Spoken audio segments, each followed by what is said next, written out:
Call this meeting to order. Welcome to meeting number 108 of the House of Commons Standing Committee on Health.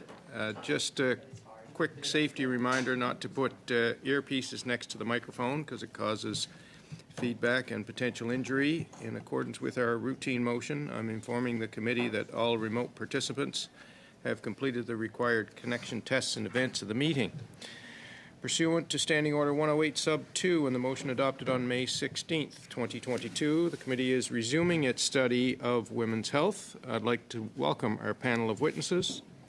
We have with us today Dr. Catriona Hipman, postdoctoral research fellow, the BC Reproductive Mental Health Program, the BC Women's Hospital and Health Centre, Dr. Ryan Van Lieshout, Associate Professor of the Department of Psychiatry and Behavioral Neurosciences at McMaster University. He's appearing by video conference. Dr. Simone Vigod, Professor and Head, Department of Psychiatry, University of Toronto Women's College Hospital, also by video conference. Dr. Tina Montreuil, Associate Professor and Scientist, Montreal Antenatal Wellbeing from the Quebec Alliance for Perinatal Mental Health. Welcome to all of our witnesses. We're going to begin with opening statements of 5 minutes or less. So, Dr. Hipman, we're going to start with you. Welcome to the committee. The floor is yours. Thank you very much. Good afternoon. Today we are calling for an urgent revision of the Canadian Task Force Guideline on Perinatal Depression Screening. This guideline undermines decades of work by experts in BC and across Canada to promote universal, standardized screening and places the burden of advocating for their mental health on Canadian women at an incredibly vulnerable time in their lives. We can and should do better.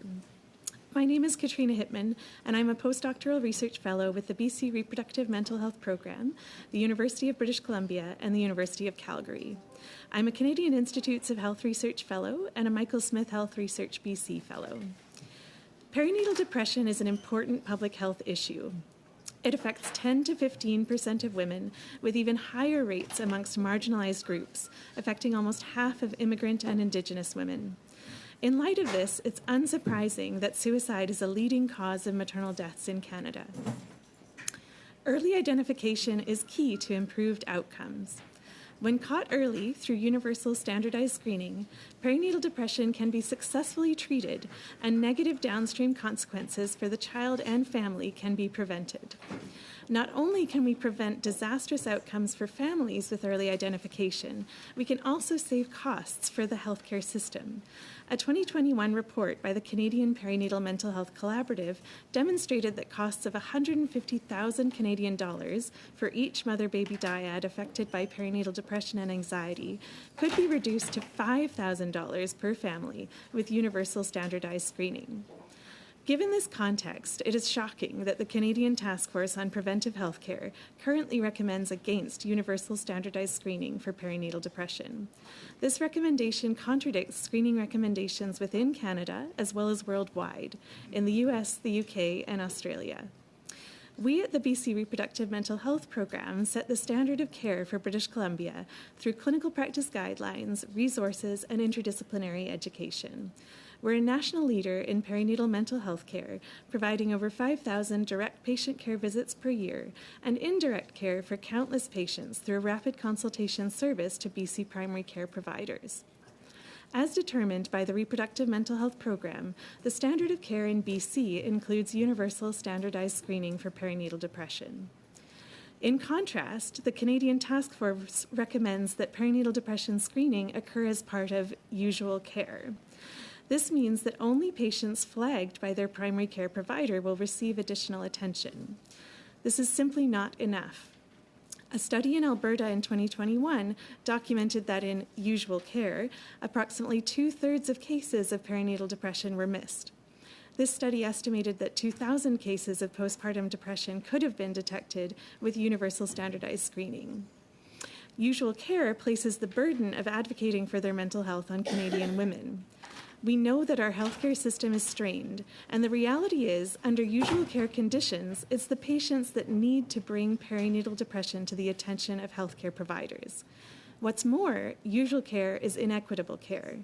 Research has demonstrated that when perinatal depression screening is left to the discretion of the healthcare provider, racialized patients are less likely to get screened.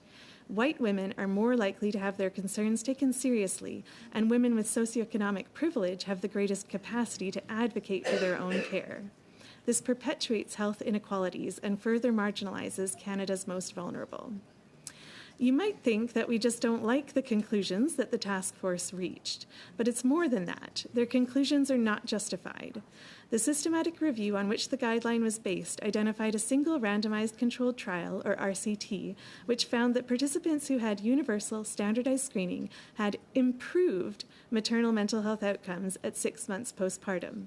Further, the patient values and preferences studies conducted by the Canadian Task Force highlighted that participants felt that the potential benefits of screening outweighed the potential risks.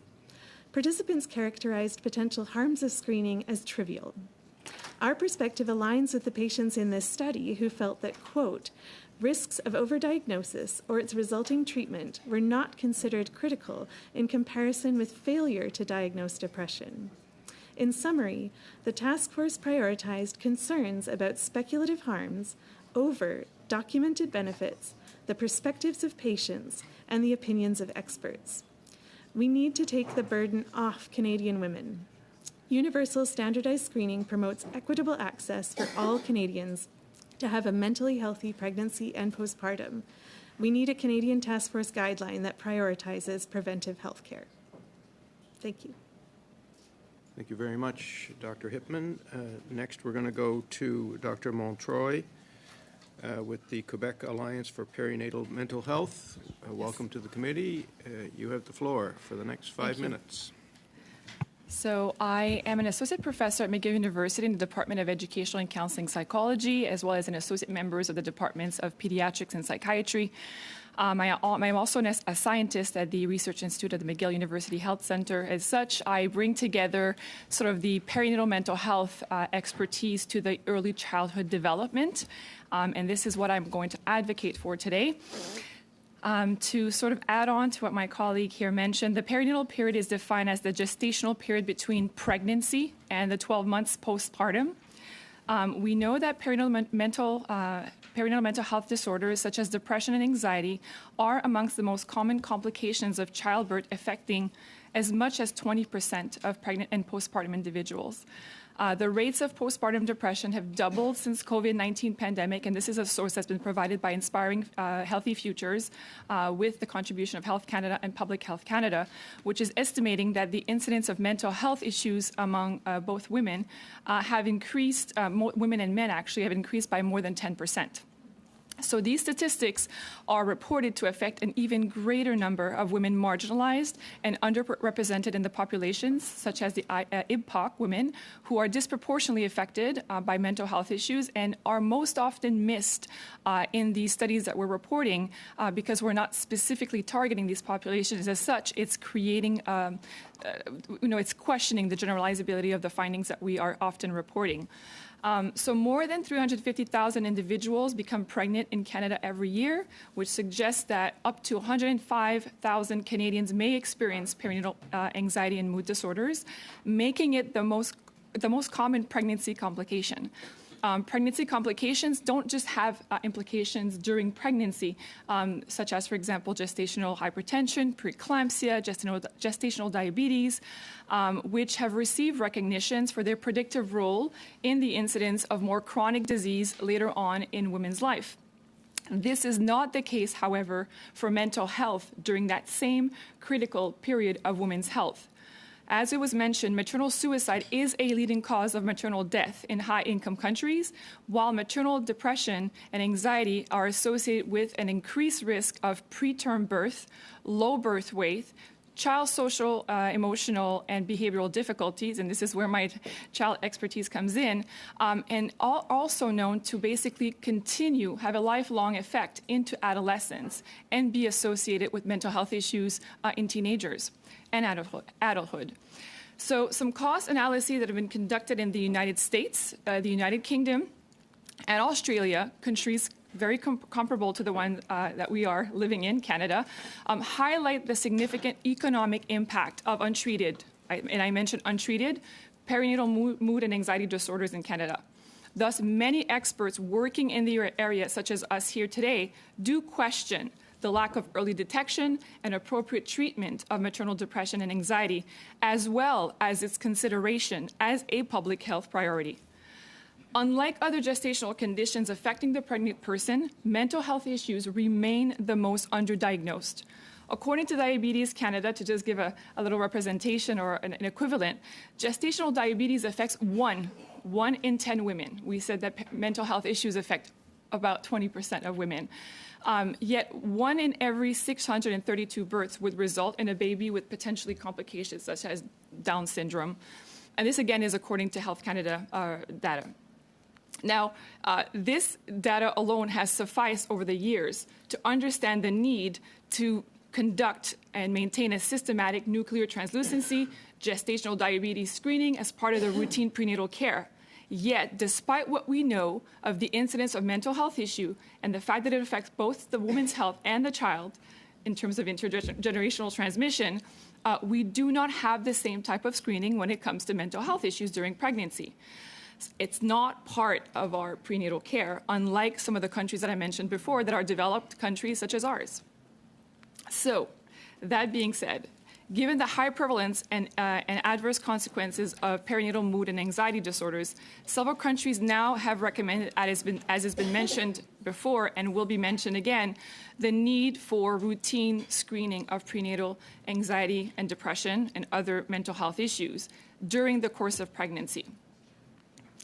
The failure to identify these risk factors of adverse perinatal mental health outcomes can have negative consequences on the mother, as I've mentioned, but also the child. Using an existing evidence-based model that is stemming out of the London School of Economics, we've been able to conduct this same type of economic impact calculator with the Montreal Antenatal Wellbeing Study that I represent. The economic impact tool was necessary to determine the economic cost of perinatal health mood disorders and also enable us to be able to make these estimations throughout every province. We are now upscaling this tool to include a cost effectiveness of interventions and referral interventions to the Canadian context. The first phase of our economic impact calculator has produced an estimate that a lack of routine screening in Canada will lead to about $6.7 billion per year in Canada. The cost of perinatal mental health illnesses in Canada is associated with about $46,000 per births, per deliveries, and about 70% of these are accountable to the child. The child will basically go on to develop adverse effects and outcomes such as poor cognitive functioning, which are basically also impacting their future development. So the evidence speaks for itself. The benefit to the mother or pregnant person can be achieved via preventative care during the prenatal phase. Not only can this present as a benefit to the woman during pregnancy, but could also play a critical role in early detection and prevention of other postpartum disease, as I've mentioned, such as breast cancer, cervical cancer, cardiovascular disease, diabetes, and osteoporosis. Using a precision health framework. Dr. Montroy, if I can get you to wrap it up. Yes. You'll have lots of time to expand during questions, but if you could just bring it to a close. Thank you. Absolutely. So honestly, we've always been able to address that it's a benefit to the woman during the pregnancy, but also postpartum.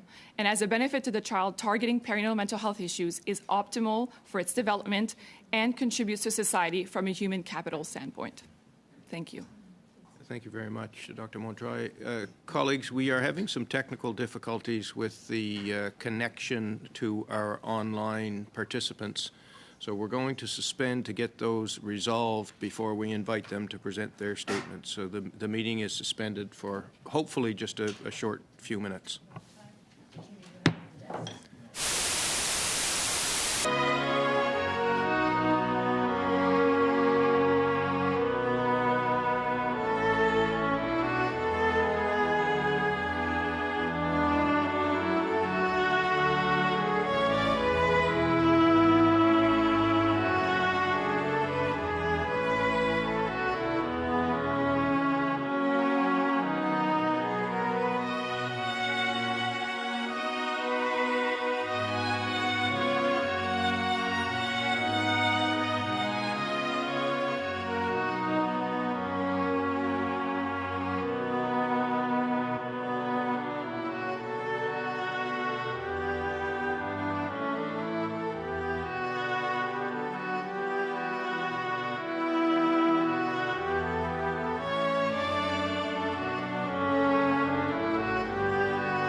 mention, we have some highly trained professionals here in the IT support team for committees, and it appears that we're back in business. I hope I didn't jinx it.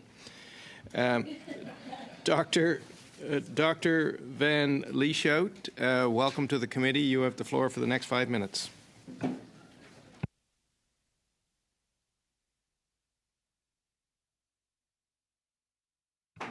Oh, no. We can't hear you, Doctor. Is he muted? He's not.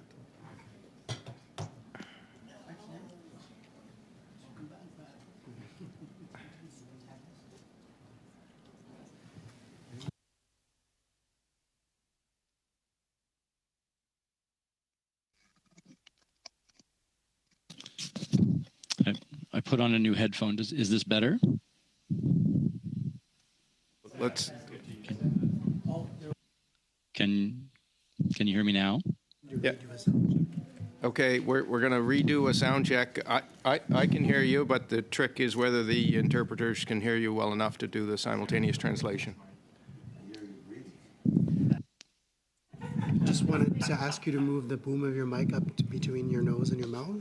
I think, just like we did at the start, could you just give us quickly introduce yourself, and we'll get a thumbs up. Sure. I'm Dr. Ryan Van Lieshout, Canada Research Chair in Perinatal Mental Health and the Albert Einstein Irving Zucker Chair in Neuroscience at McMaster.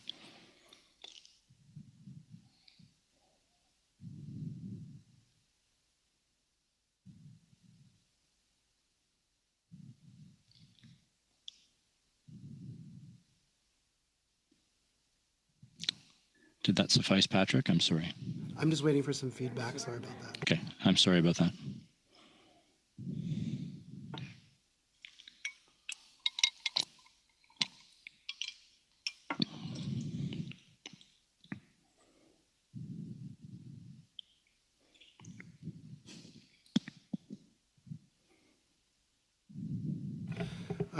So the feedback we're getting now is if you could move the mic away from your mouth a little bit. Apparently, it's causing some popping.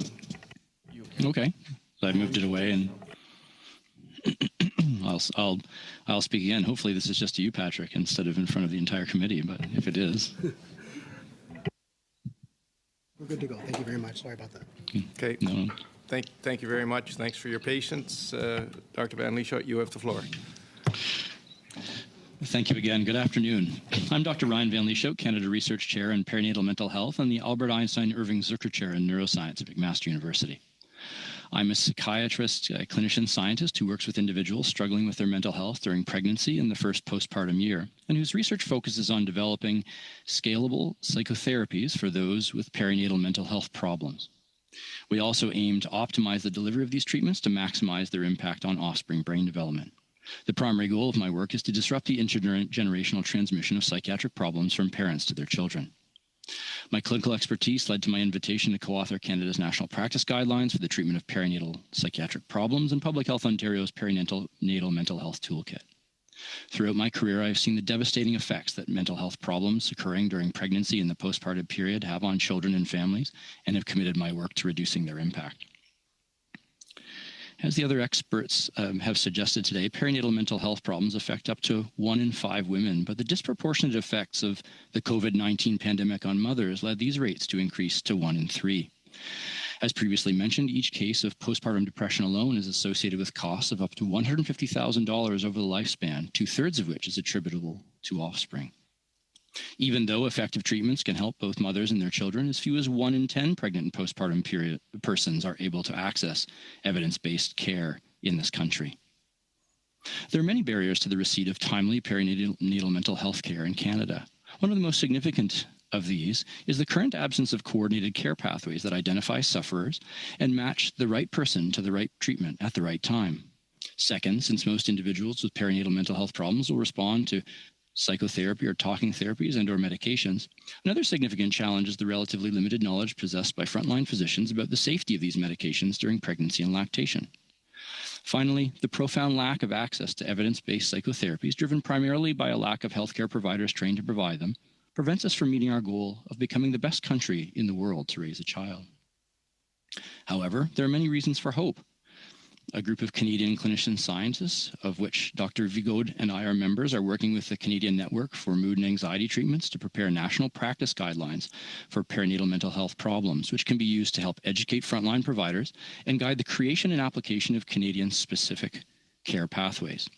These structured care pathways, integrated systems that involve the detection of mental health problems, direct patients to the right resources at the right time, and provide treatment and follow-up, need to be tailored for the Canadian context and implemented.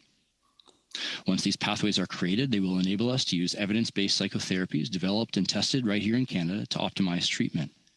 However, there exists a substantial shortage of trained mental health care professionals required to deliver these interventions.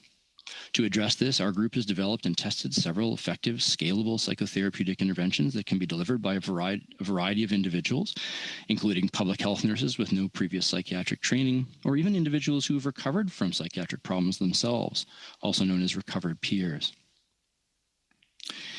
These treatments can serve as both initial and more intensive steps in care models. For example, our one-day cognitive behavioral therapy-based workshop from postpartum depression can effectively treat up to 30 individuals at a time and be delivered online or in person by public health nurses or even recovered peers. Our 9-week group cognitive behavioral therapy intervention has also proven effective, and its delivery has already been successfully task-shifted to recovered peers and public health nurses with limited to no previous psychiatric training. These have already been scaled and are in use in Canada, Europe, and the United States.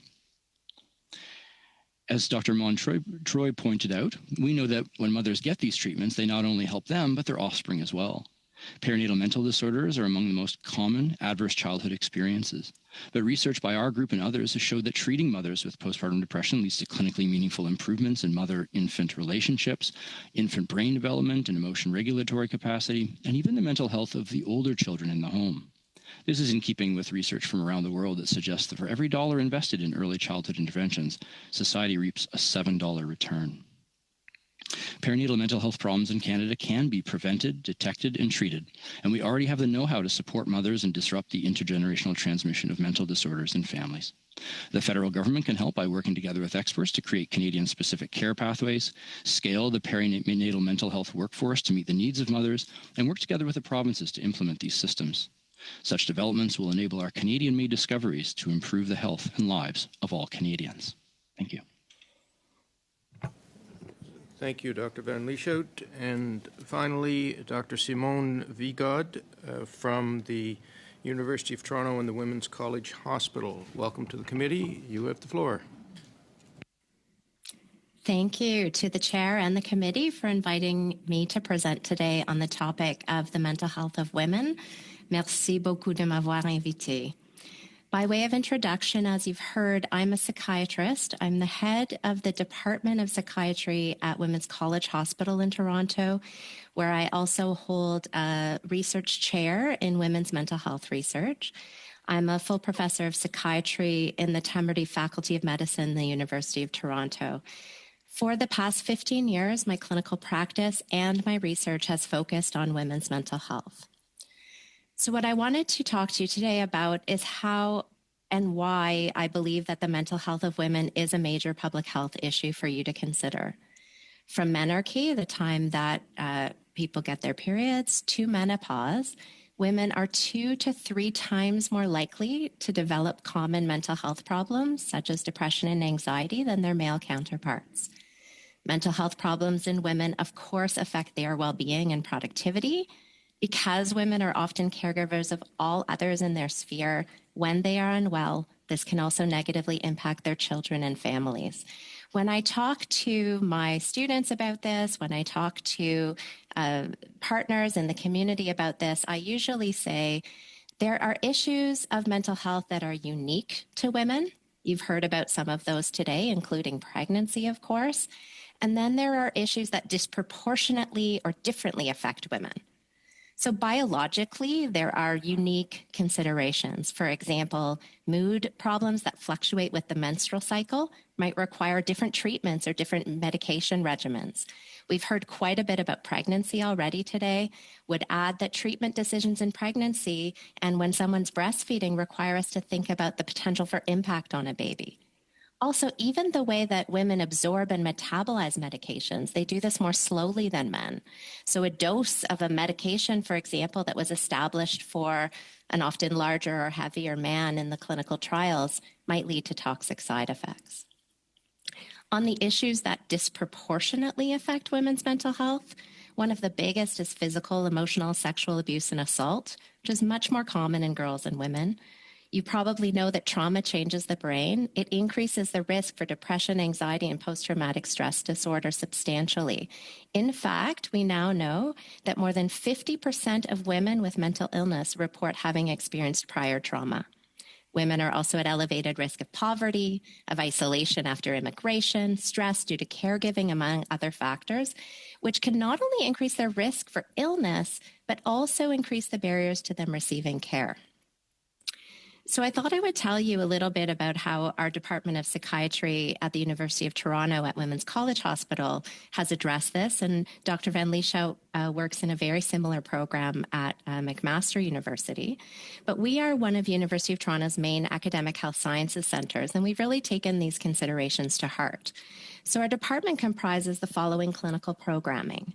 1, a reproductive life stages program for women who experience mental illness related to the menstrual cycle, around the time of pregnancy, as you've heard is very important today, and around the perimenopause.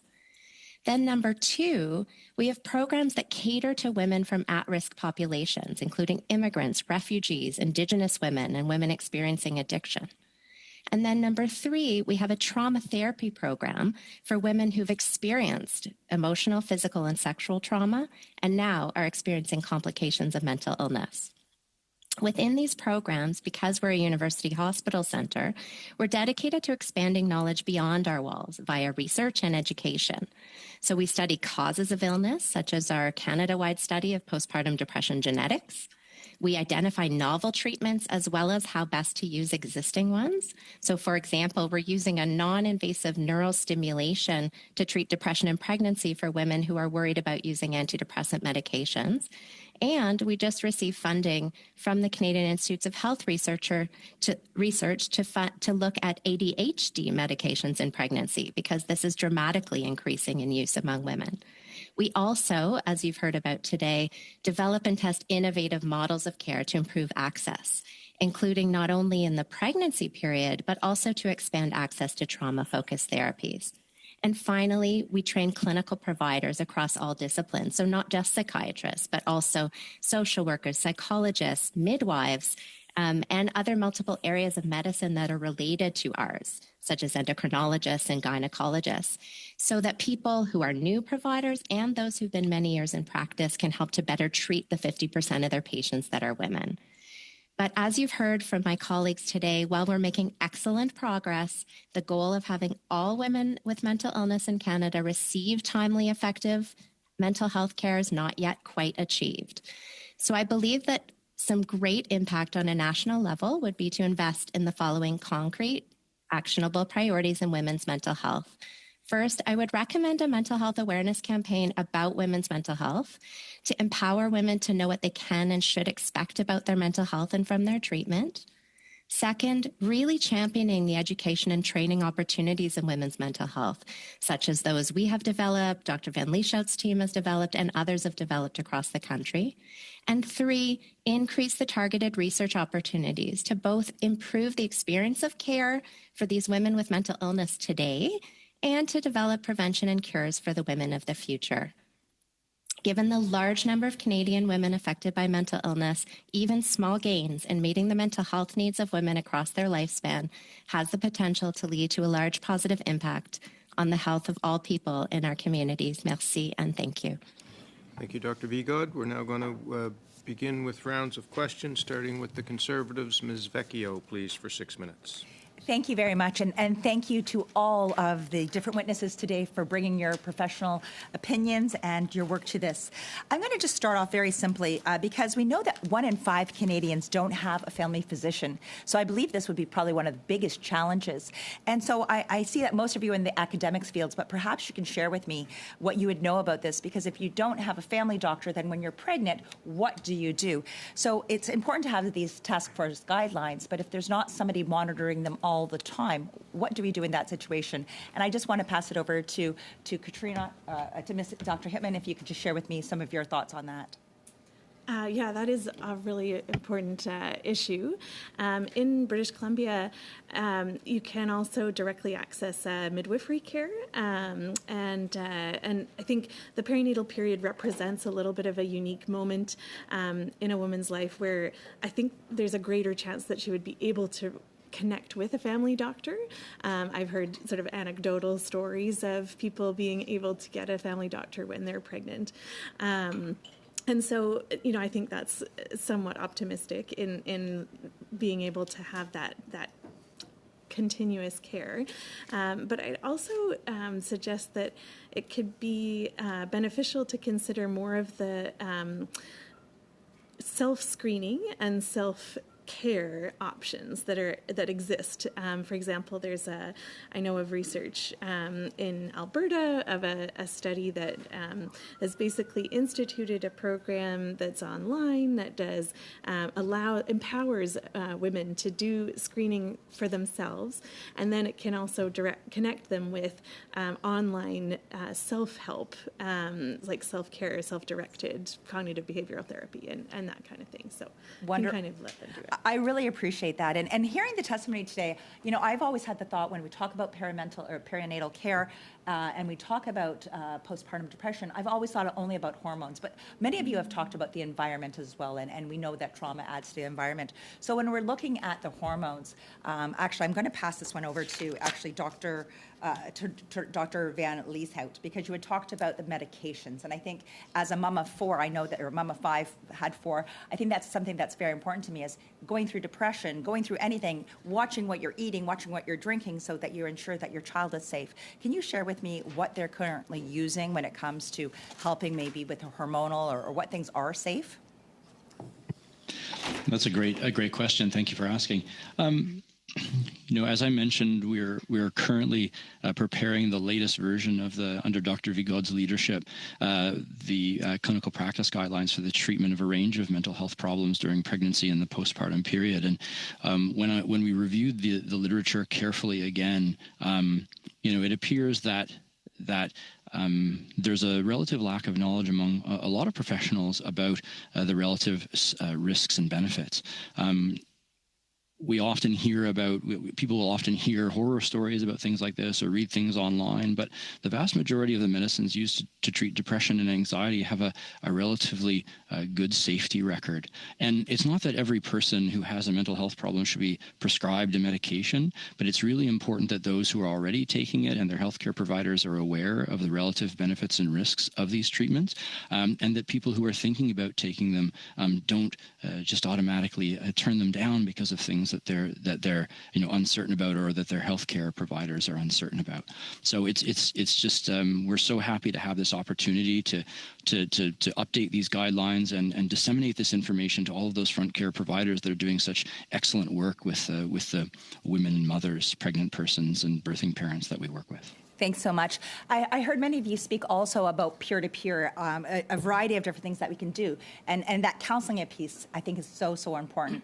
If you're looking across Canada, what is for somebody to try to get into for that counseling, perhaps if they have had a child, what type of timeframes would they be waiting to either have a peer-to-peer, maybe it's a counseling session with a group, or it might be a one-on-one? Can you tell me what the timeframes and timelines are for somebody to access a physician on this issue? Actually, Katrina, and then followed by Tina. Okay, great. Sure. So I can speak in British Columbia, for example. There's a Pacific Postpartum Support Society that has support provided by phone and by text message.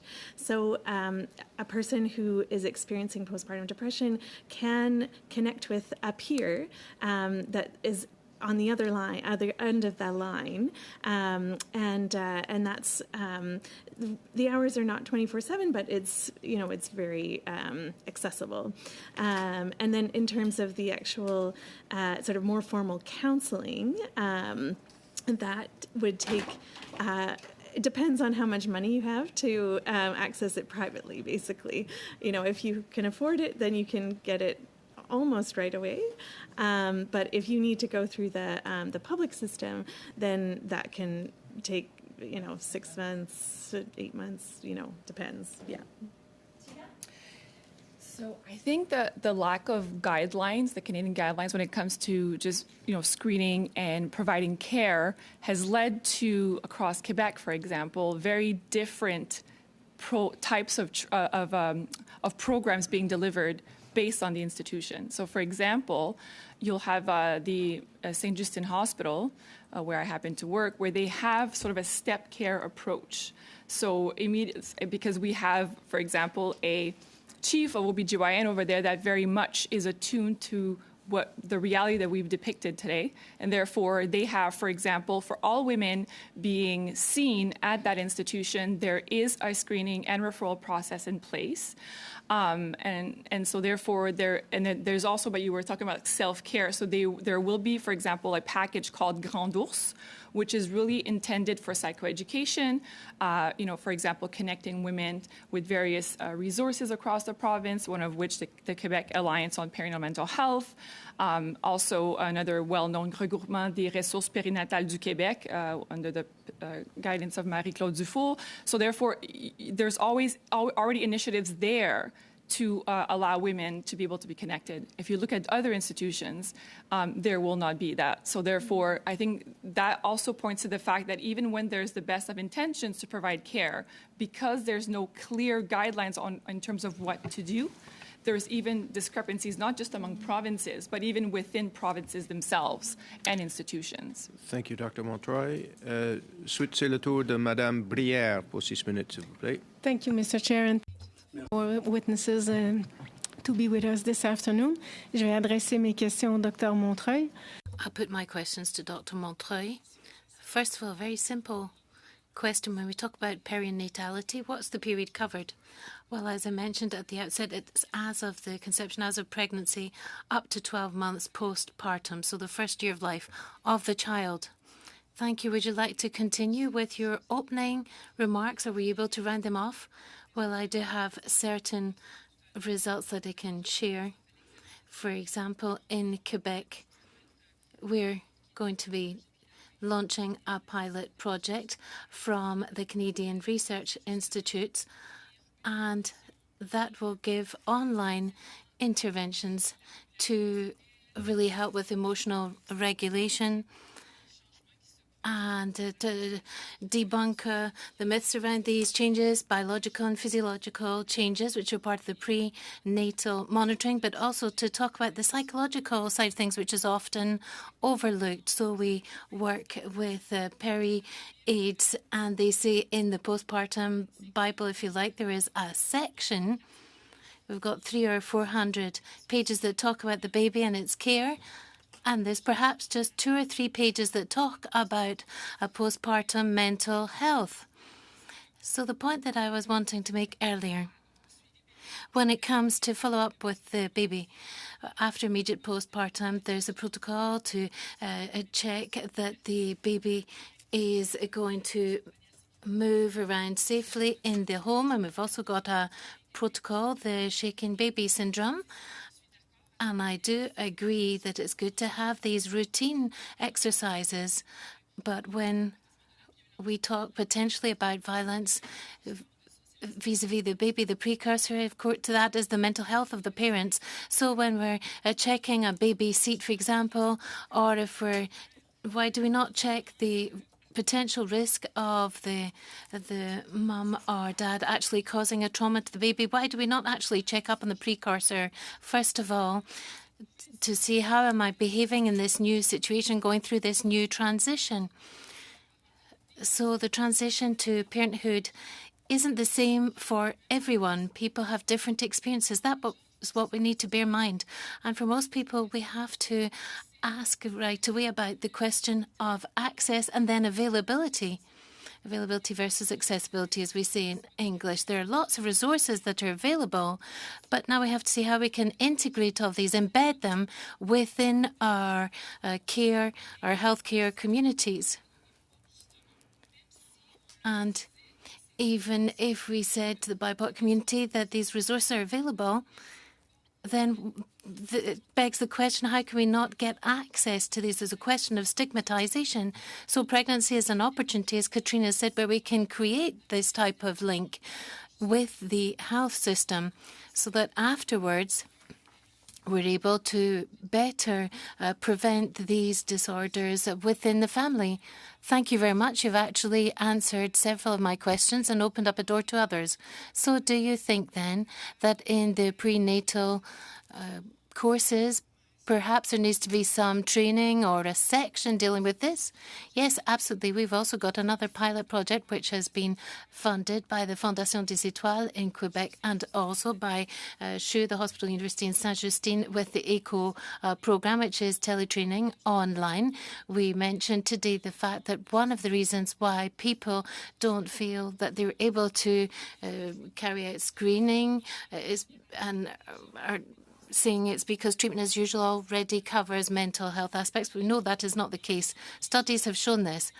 And professionals are well equipped to do several things, but they don't feel well equipped to screen for these mental health issues. So with this program, just like other programs across Canada, it's possible to have training, refresher courses with our various health professionals, such as midwives, doctors, physicians, social workers, nurses. And once people are well equipped, then they feel that they can carry out this type of screening. So with this pilot project, we're showing that if we actually fund a training, that will offer up other possibilities to actually enrich our healthcare system with the people who are already there.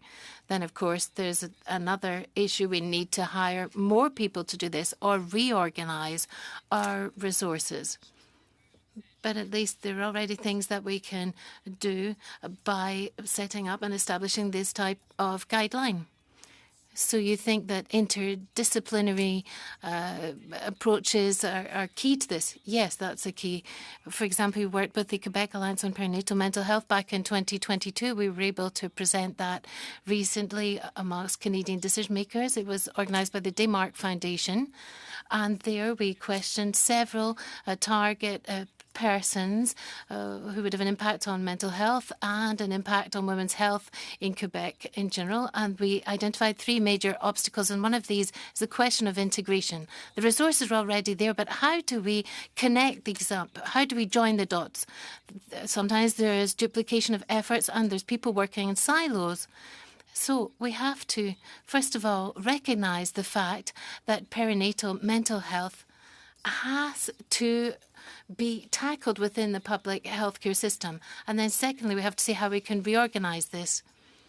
And we've seen this with the Desmarques Foundation.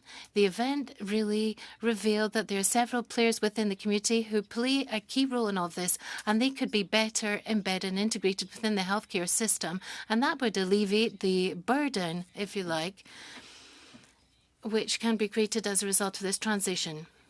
So we need to assess what's already available and see how we can tie all of that together and bring all of these different elements together so that it becomes feasible and practical to do so.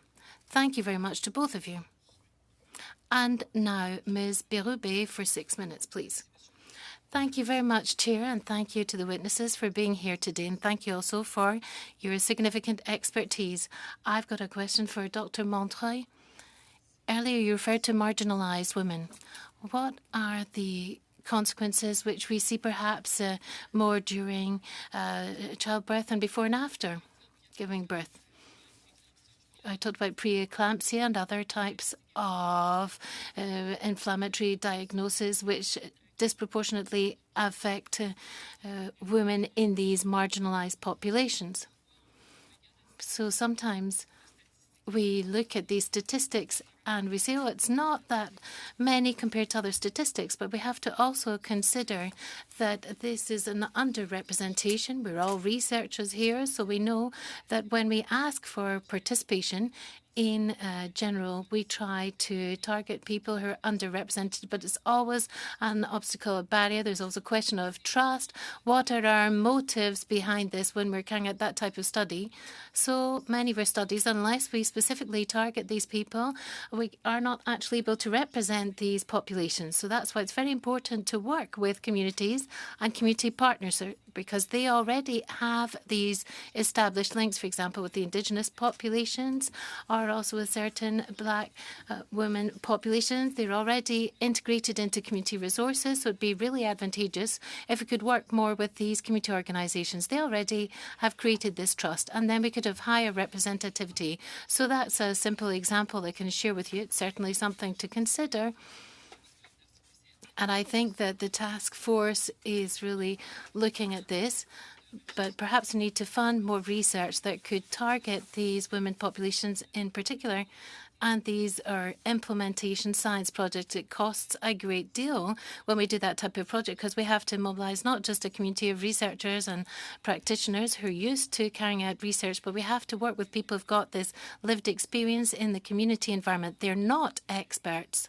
So we need to have funds so that we can carry out correct studies on this rather than just having observational studies, which are limited, really, in terms of the actual positions that they can allow us to develop. Now, another question for you, Dr. Montreuil. Now, I come to Abitibi, and we're considered to be a remote region, and we know that there are many women that go through a postpartum situation or pregnancy loss, and we know that all of this exists in Saint-Justine, but it's complicated out in the regions in more remote areas. So often these women do not necessarily have the right tools to get through this. So what's your vision as a researcher in terms of observing of this in Quebec? First of all, we've worked with women through the Alliance, and we've seen that there's recognition that there's a great deal of work still to be done in terms of postpartum. There was one woman recently where we recorded a podcast, and in those discussions she said postpartum follow-up really doesn't exist. My child had 10 meetings postpartum, and at each meeting with the pediatrician, I was dying inside. That's what she said. I would have loved to have been asked how I was getting on, but I never received that question. And when I thought about putting the question myself, I thought, no, I'll be seen as someone who doesn't care about my baby because I'm putting the focus on me instead of on the baby. So it's not an easy question to tackle as well. I've already worked with people in different regions, such as up in Gaspésie, and there's a great deal to be done when it comes to the first tier, the first level. The research of Dr. Lieshout has shown that when we give them access, something that's recognised with a stamp from the province, and there is something that's coming out in Quebec in a similar vein. I'm involved in that. So the idea is to provide a service and put a stamp of approval on this from the ministry. And every time we come from the follow-up, we look and tell them what's accessible if you're going through difficulties, for example, during your pregnancy. And then we can combine that with the ECHO program, because there's something I haven't mentioned. We're carrying out other studies, and we give them another lever. We give them access to internet, but also follow up with a coach, a nurse, or a social worker. For people where Tier 1 is not sufficient, it's too basic, they need a bit more. And then perhaps we can refer people to psychiatry. But by covering with step 1 and step 2, we can probably resolve this a great deal. I see it. We work a great deal with Tier 3, with Tier 1 and Tier 2. We can deal about 70% of the referrals that are sent to psychiatry. So then we're left with 30% of people who really need to see a psychiatrist. And that will then alleviate the burden on the overall the system. So as I said, it's a question of rejigging this, reorganizing the system. Because everything's flooding into Tier 3, could we not actually mobilise these people and draw them in at Tier 1 and Tier 2? And that would then alleviate the demand on the healthcare system, as well as meeting the needs of the more isolated remote communities, as you've mentioned. So you've got 20 seconds left, if you wish. Well, a quick question, please, to Dr. Hetman. What are the consequences on mental health of a pregnancy, loss, or infertility? What's the effect? If you could give a brief answer, please. Well, it can be very difficult, and it can be, I don't know exact rates of depression, but they're high, and infertility can be incredibly stressful and can lead to anxiety, depression, and then loss. There can be difficult to tease apart, a postpartum grief reaction versus, postpartum depression. But it's important not to dismiss postpartum depression, assuming that it is grief, and not have good support for people in that context too. Thank you, Dr. Hippman. Merci, Madame Berube. Next, Ms. Idlout, please, for 6 minutes. Thank you, Chair. It's a pleasure to be here, and thank you to all the witnesses for all your expert testimony. I think I'm going to be asking most of my questions to Katrina Hippman. The reason I kind of struggle to ask general questions is each of the witnesses are from very different institutions and different parts of Canada. But I was interested to hear about the standardized screening that you recommend. But before I get to that kind of questioning, I wanted to ask specifically about Indigenous women. How long has it been known, would you say, that Indigenous women are more vulnerable to mental health issues? Yeah, I feel like it's something that we need to continue to expand, our attention in that area. I do see that there is more research happening and more attention to support, mental health for the Indigenous community. But we're still really early days, and there's such a problem with the lack of trust, as has been mentioned, and as I'm sure you're all aware, in terms of actually being able to have someone feel comfortable to self-identify as Indigenous, that, there's a program now, like at BC Women's Hospital, like we have a system in place to connect, Indigenous patients with an Indigenous peer support worker and an elder, and but they need to feel comfortable to identify as being Indigenous, and given what we know about racism in the healthcare system and all of the, discrimination and negative harmful impacts that can have, it's understandable if Indigenous people don't feel comfortable sharing that they are Indigenous or coming to the healthcare system at all. So it's a big issue, and but we are working to try to find ways to build that trust with the community and try to find a way to also meet their mental health care needs in the perinatal period. At the risk of asking you to generalize, Yeah. which I'm not, what are some of the issues, I guess? What are some of the realities? What are some of the realities that make Indigenous women more vulnerable to mental health issues?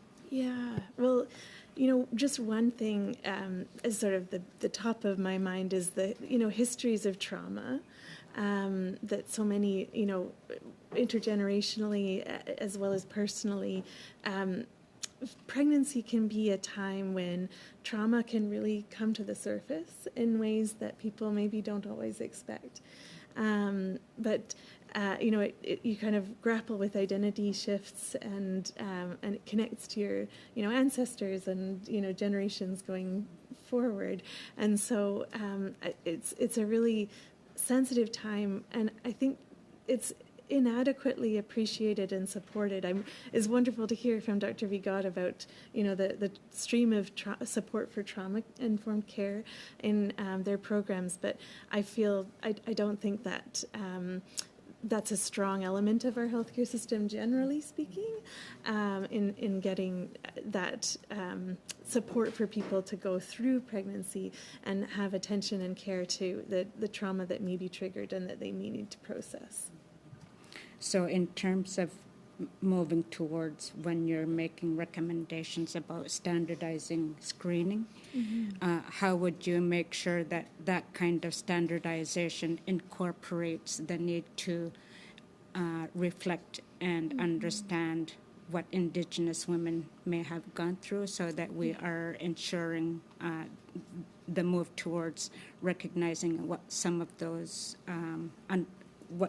how we catch those struggles and make sure that they're being included in some form of standardized screening. Absolutely, and it's such an important issue to think about how there's a history of child removals from Indigenous families, and which is just so tragic, and that has been seen as part of the perinatal healthcare system as well, in manifesting in a practice that was known as birth alerts for Indigenous women, that after the birth they would be seen by a child and family development worker, and there was a higher risk that their child would be removed. And now that practice has ended, but relatively recently, like I think 2019, and so there's still that history and fear, very valid fear, that if I'm coming into the system with pregnancy as an Indigenous person, is my child going to be taken away from me? And add on top of that, if you're asking me if I am experiencing depression or some other mental illness, that's ammunition for you to take away my child. Like, I can understand that being a really sensitive problem, and something that I think we need to have more tailored screening approaches for Indigenous communities, so that they are not feeling threatened, and so that we're then embedding that within a tailored system where they can then receive support that is culturally sensitive and trauma-informed. Thank you, Dr. Hippman. Thank you, Ms. Idlout. Next, Ms. Roberts, please, for 5 minutes. Thank you very much, Mr. Chair, and thank you to the witnesses. So I'm going to go back to a question that my colleague Karen brought up, and that's the family doctors and the lack of them. So last Wednesday, there was an announcement made in Ontario. I'm from Ontario, by the way. I think we talked about that. And the announcement was that the Ontario government is going to provide $9 million to York University to build a medical, you heard it? Yeah? A medical school right next door to Cortellucci Hospital specifically for family physicians. So it was quite interesting, because if I look at the stats, in Ontario, 2.3 million do not have family doctors. And in 2026, 4 million people will be without family doctors. So that's 1 in 4 people. That's just Ontario. Here's the kicker, though. The school will not be built and finished for occupancy until 2028. And then it's another, I think it's 4 years. I mean, we're so far behind with family doctors. I know the Conservatives have a really good plan with our Blue Seal plan to bring doctors in, because listening to you, it's important that we identify these issues so that we can protect women. In 2018, maternal deaths, 8.3 deaths per 100,000. And in the past 10 years, it looks like it's doubled. So it is something that is really important if we're going to stand up for women. I don't know. I guess I'm just not normal, because I lost 5 kids, and I think what helped me was my faith and my family and the support system I had around me that helped me get through it. They finally, when I did get pregnant, they made me stay in bed. I think that was worse than anything else, because I'm not the type of person that likes to sit still. So do you think that those support systems, because of COVID, and I know you mentioned COVID, that those support systems just fell by the wayside? And I'll leave it open to anyone that would like to speak to that. Thank you. I can start a little bit. Oh, great. Thank you. I have, if you like. So thank you for that. I mean, as a psychiatrist, I have a lot of colleagues who are family physicians, and many of whom refer to me. And, the thing about having a family physician, especially when we're thinking about women, is a family physician follows you throughout your whole lifetime, right? So they know you. They know if something isn't your baseline, if something is off. You know, they're sort of watching things. And actually if we're talking about that 20% or more women across Canada have a mental health issue, that's kind of like saying that all the cardiologists would manage every high blood pressure. The truth is it's the family physicians who are like the first line of defense for mental health issues. And it's the family practices like the teams where that sort of first basic counseling starts. And, you know, one thing that was really interesting, we did a model of care for perinatal mental health where we had women they didn't need to go through their family doctors to come in, but when they first came in, we did that stepped care that we talked about. So we sent them for peer support. We got them, you know, psychological treatments in the community that they didn't even need to see a doctor for. But then a small proportion might have actually needed medications, or they might have actually needed something more. And what we were able to do was somebody like me who knows about all the drugs and pregnancy and everything, I was able to, through just some quick phone calls with the family doctors, you know, figure out what the patients needed, and patients trust their family doctors.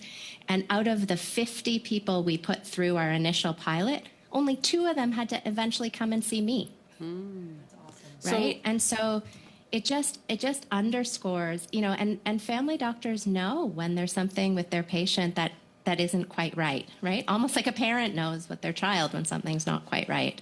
So, you know, the importance of primary care as the backbone and as the infrastructure of our health system, I think can't be understated. So I guess the other thing is that one of the other things that we have to do is we have to ensure that when our own Canadian citizens leave to, you know, get their education elsewhere, when they come back, that we have them ready to be family doctors, and I think we need to improve that. And I really believe that our Blue Seal program will help that, and I agree with you. The family doctor probably knows you better than anyone else, and that's the only way we're going to prevent these type of situations and deaths from happening. So I'm glad you agree with that. Thank you, Ms. Roberts. I wasn't finished. I'm afraid you are. Oh. Mr. Joe Harry, please, for 5 minutes. Thank you, Mr. Chair, and thank you to all the witnesses for your testimony today. Dr. Vigot, I'm going to direct most of my questions to you. As you know, in May of 2023, the Government of Canada announced funding for 3 projects related to maternal mental health, one of which was Health Canada's funding of about $372,000 to Women's College Hospital to develop national clinic guidelines for prenatal mood disorder. How did this funding help the Women's College Hospital advance the development of national clinical guidelines, or perhaps support other initiatives in support of the maternal mental health? Sure, it's my pleasure. So Dr. Van Lieshout actually referred to these guidelines. So this is a partnership between Women's College, but also an organization called CANMAT, which stands for the Canadian Mood and Anxiety Treatments, who have been doing the guidelines for depression, for bipolar disorder. Really, what treatments does the evidence suggest that we should be recommending? And so what we did with those guidelines, which I'm co-leading with Dr. Benice Geoffrey from McMaster University, is what we did was we developed a group of scientists from across the country who had expertise in this area. And we worked on also developing panels of experts that would help us. And actually, Dr. Montreuil is on one of those panels. Dr. Hittman, will likely be asked to talk with us as well. But we have panels of research experts. We have panels of care experts like OBs and midwives and other psychiatrists who do clinical work. And we have panels of persons with lived experience, in addition to 2 persons of lived experience on the committee. And what we've done so far is we've actually done the evidence review, which started with 12,000 reviews of evidence that we systematically went through. And then what we do is we classify that evidence and we say, what evidence is there, for example, for various therapies, for various medications. And we are actually at the point, we had a meeting March the first, where we brought all of the people together from across Canada who are writing the guidelines to start actually putting forward the recommendations. And this week, we have our first writing draft together. So we are hoping that we will have by early June everything out to our partners. And we're hoping by early fall, we'll actually have a publication. What we're also going to be doing, though, is developing a guide especially for persons with lived experience and patients and their family members. And we're going to do that in co-development with persons with lived experience and their family members. And we're going to have a reference guide for providers, because the whole idea here is that, and Dr. Montreuil spoke to this. This also has to do with the issue of how do we identify disorders. Is we have to have some guidance so that we can develop standards on who are we supposed to be, what are these disorders, who are we supposed to be looking at them in, and how are we supposed to provide treatment, and then people know what they should be receiving. And then we can actually, in each province, we can actually measure, are we living up to the standard of care? And only once you measure can you then improve.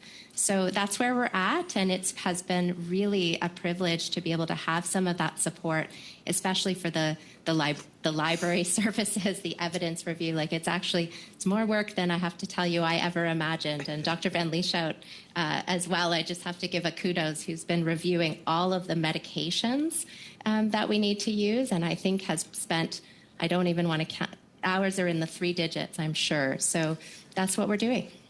Well, thank you. That was a very comprehensive and very great update. I'm sorry if I took too long. No. Actually, that was great. I was hoping you get into some of the timelines, and I thank you for that. I only got about 30 seconds, and I'm going to be a bit partisan here. Can you talk about the importance of developing this national clinic guidelines to treat prenatal and reproductive mental health, as opposed to allowing provinces to create their own approach for the care of screening? You touched on that a bit. In your view, what role do you feel that the provinces should play? Thank you. Well, as we know, the healthcare services are organized by province. And so what we should be able to do with these guidelines is we should be able to say, well, this is the recommendation for treatment. And, these treatments, let's say, are all available in Canada. I'm talking about therapies, medications, how quickly someone should be seen, et cetera. And then that might allow, for example, and this won't be under my control, but that might allow, for example, for the Standards Council of Canada to say, okay, so you've done these treatment guidelines. Now, what are the standards that need to be met? Right? And then working in partnership with the provinces, they may be met in very different ways, right? So, within Ontario, we've just been funded to take 5 different hospitals to work together to actually start to meet some standards preliminarily, on our own. But different provinces may do it differently. Thank you, Dr. Vigard. Suite. Madame Bérubé pour 2 minutes et demie, s'il vous plaît. 2.5 minutes, Dr. Bérubé. Thank you. I've got a question for Dr. Hipman. So when it comes to mental health disorders such as anxiety and depression, how can they have an impact on deciding to become a parent, and how can they have an impact on parenthood itself? Sorry, I was a little quiet there with the translation. Your question was, how can mental health conditions impact parents when they're desire to get pregnant and then as they're parenting? So I guess one story that comes to my mind, I worked as a psychiatric genetic counselor for a while, and I saw a woman who has bipolar disorder and who is very aware of all of the risks that are involved in getting pregnant, and was very concerned about her own mental health and knowing that there's a higher risk for postpartum psychosis, for example, when you have bipolar disorder. And so she was saying, I really want to be a parent, but I'm worried about, the pregnancy piece. But also I see that, adoption can, I'm maybe disadvantaged in adoption in terms of out of country, like they're not, wouldn't allow for it with my medications that I'm taking. There's within country, there's, if it's, would somebody choose to make an adoption plan with me, knowing my history, and then she was also worried about the risk of passing on the genetic vulnerability of bipolar disorder to children. And so she, we talked about it a lot, and ended up, I wrote a letter in support of her having fertility treatments and having a donor egg. And so she felt better about removing some of that increased genetic vulnerability to, pass that along. And then she had a really strong support team with psychiatrists and other mental health, allied health professionals to support her, and did very well in the postpartum. But I think it depends partly as well. This was a very well-informed woman, and others maybe don't have the same kind of insight and awareness and connections. So it would be, I think, really good to have additional supports in that area. And then it can impact, your capacity to engage in parenting. Obviously, if you're experiencing depression, as an example, then it's just everything's harder. But parenting is one of those things that's harder. Thank you, Dr. Hipman. Next, Ms. Idlout, please, for 2.5 minutes. Thank you. I'll be asking my questions to Dr. Leishout. Sorry if I mispronounce your name. I'm very curious about the recovered peers that you've been mentioning. What are some of the protective factors maybe that these individuals would have had to be able to become recovered peers? Yeah, thank you. All we required was that they had recovered. They'd been recovered for more than a year, and then we asked them a few questions just about their openness to different treatment approaches. What we wanted when we were selecting people that were going to work with mothers who were struggling is then openness to everyone's experiences and their different treatment choices, so that those participants could feel good about that. And one of the things that we found, one of the singular joys of my career has been working with these peers. They are remarkable women, remarkably strong and bright and committed. And one of the things we found when they were trained and then delivered the therapy and then supervised each other in delivering the therapy to make the program sort of self-sufficient is that they found that engaging in the helping work helped them solidify and complete their own journey in recovery from depression. So some people were worried that they were going to get worse, but treating others or helping others actually led them to feel stronger and more recovered. Could you give us a better sense of the context of these recovered peers, like about how many were considered recovered peers, and what is the possible expandability of using individuals such as recovered peers? Yes, so they ranged very widely in age. Some had just recovered, some were in their early 20s, and some were in their 50s, having had their reproductive journeys 30 years ago. And so we weren't very particular when we were selecting them. We were interested in people from all walks of life and all experiences, and so we were really inclusive when we selected them, and they came from all walks of life, spiritual orientations, things like that. So there is unfortunately a really big supply of people who've recovered from postpartum depression, unfortunately, because it means they've gone through it in the first place. But if 1 in 5 have gone through something like this, we have a really large supply of recovered peers who could help fill the gap that exists in terms of getting people treatment in a timely way. Thank you, Dr. Van Lieshout. Ms. Idlout. Next, Dr. Ellis, please, for 5 minutes. Well, thanks, Chair. Just give me a minute, if you would, witnesses, to indulge some committee business.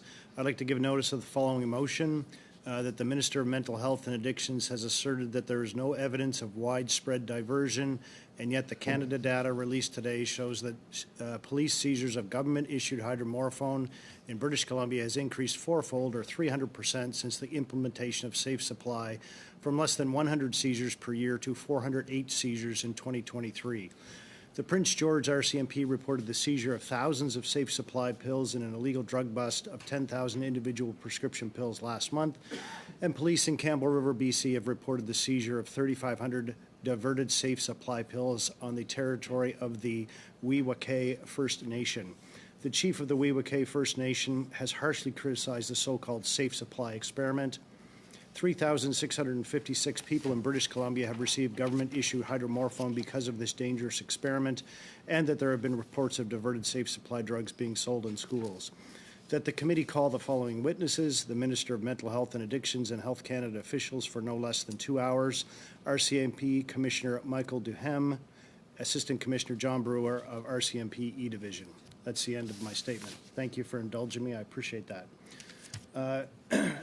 Dr. Hittman, when we first started talking about this, I'm wondering if we might make it clear to all Canadians out there listening the difference that the Canadian Task Force on Preventative Health, the change in the recommendation, because I think maybe a lot of us here knew what had happened, but to explain to Canadians in the easiest way what this really means, I think I don't want people to miss out on the difference this change means to Canadian women out there.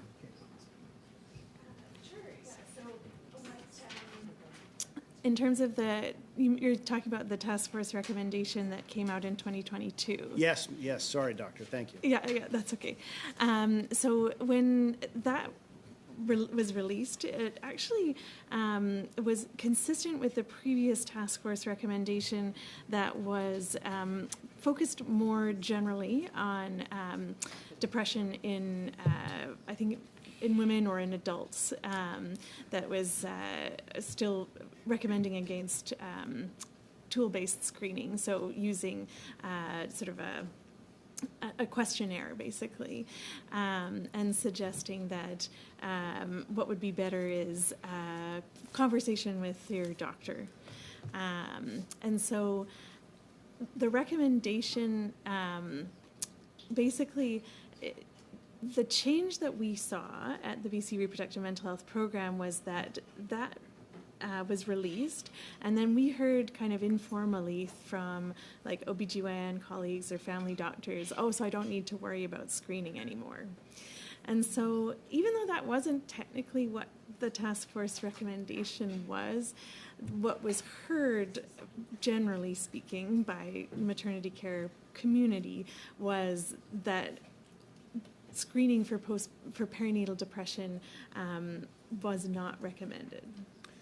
So in essence, though, Dr. Hittman, I mean, realistically, I think we've heard from all of our witnesses today very clearly that during this perinatal period it's a unique time in life, obviously, for many reasons, but it also presents an opportunity to screen for mental illness and difficulties that we heard very clearly, I think, can affect the pregnant woman and the child, subsequently, of course, relationships in there. Yeah. So, and just to be clear for people listening, that the unintended consequence of this recommendation was that screening is not being done. Right. Am I clear on that? Yes. Yeah. Okay. And so the recommendation now, what would you like to see differently? Do you want to return to that tool-based screening?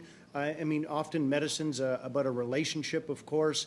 That makes it much easier if you've known the person. But as we know, many people don't have access to a family doctor. So if you had all the money, you had the $4.5 billion of the Canada Mental Health untransferred money, what would you do? What would you do differently? Thank you. What a dream. Yeah, I would, so just at a very small scale, it would be great to have universal standardized screening be recommended. And what I mean by that is to have a clear message sent to all primary care providers that this is important, that yes, there's nuance in how you do it, So if you use the gold standard globally, that's called the Edinburgh Postnatal Depression Scale, you can use that, but you can make it a part of a conversation. It doesn't have to be like handing someone a piece of paper and, so you can incorporate that into your regular practice, but it's the strong message is ask people about their mental health to see whether there's depression there. And then if I had the additional latitude and money, then it would be wonderful to see some of these other recommendations that you've heard today in terms of having more of a national strategy for perinatal mental health that would enable additional training and capacity for healthcare providers to know, how to best support people, how to connect them into all of the amazing supports that are out there, but as we heard, are not necessarily connected.